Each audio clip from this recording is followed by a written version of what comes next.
Beautiful, beautiful. I want you to write down 3 things for me, please. I want you to, first of all, write down the word perspective. Perspective. And the word after that, I want you to write underneath it, vision.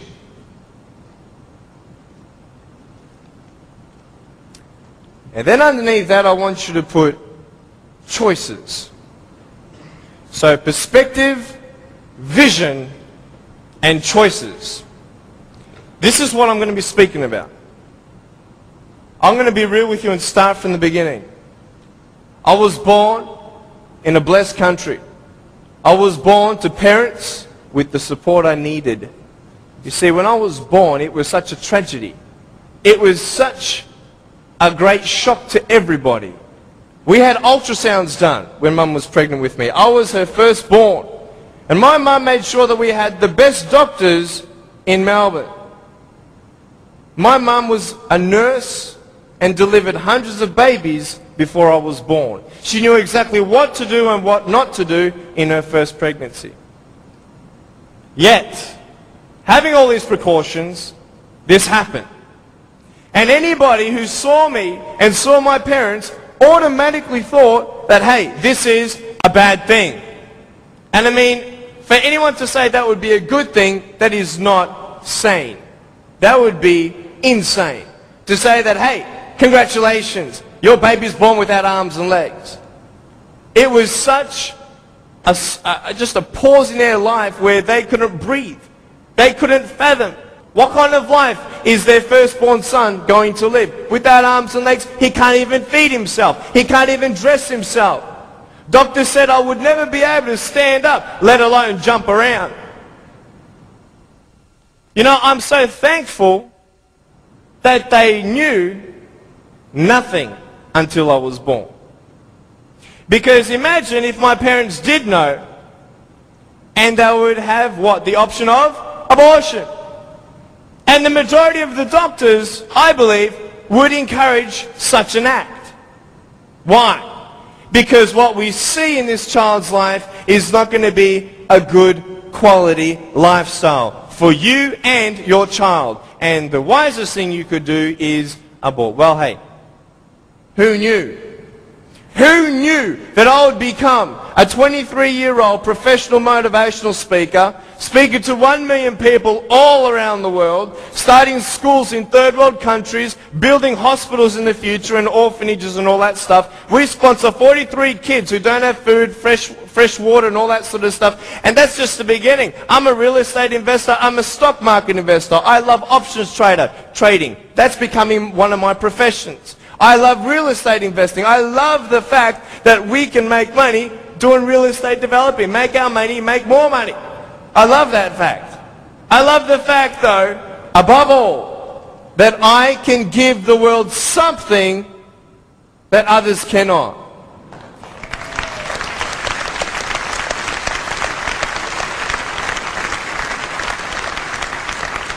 But before I tell you all that good stuff, let me tell you the more down times in my life. Obviously, it was difficult for my parents, but it was also difficult for me. When I went to school, a lot of kids teased me. A lot of kids put me down. It was very difficult at starters to find friends, because everybody would look at me and think, well, maybe he also has a mental disability, and then people don't know how to approach me. But my parents encouraged me to just speak with people. And as I speak, a lot of people would say, well, hey, he's just like everybody else, just with a few parts missing. You know, I'm just like you. I've just gone out on the limb a couple more times than you have for my friends. But it's all good. But it was very difficult at times, and I had no one to tell me that everything's going to be okay the way I wanted it said. Because the way I wanted it said was, I wanted to be able to believe someone when they said, Nick, it's okay. Everything's going to be okay. The problem is, if anyone did say that, even my parents at times, I would say, how do you know? How do you know how it feels to be in my position? You don't even know the future. How can you say that I'm going to have a good life? You cannot. Last January, within 3 weeks, 3 of my family members died. January 2005. My uncle, my grandfather, and one of my cousins. The day after my grandfather was buried, my uncle, 53-year-old man, had a heart attack, died. 5 days before he died, he was at the doctor's and everything was fine. What can you tell me to encourage me? Can you tell me anything? Only if you've been through it. And this is what I'm here about. I want to tell you, I was depressed. I had suicidal thoughts at the age of 8. I had this massive list of all the things that I couldn't do and I'll never have in life. I never thought, you know, I'd get married. Who'd want a husband without arms and legs? And I thought even if I ever did get married, I'm not going to be even able to hold my wife's hand. I'm not going to be able to dance with my bride on our wedding night. I used to hate going to public parks and seeing fathers throwing up their kids in the air and sometimes dropping them. You know, I won't have that intimacy with my sons and my daughters. And I couldn't do this and I couldn't do that. And no one had any answers. And I thought I was the only one in such a predicament.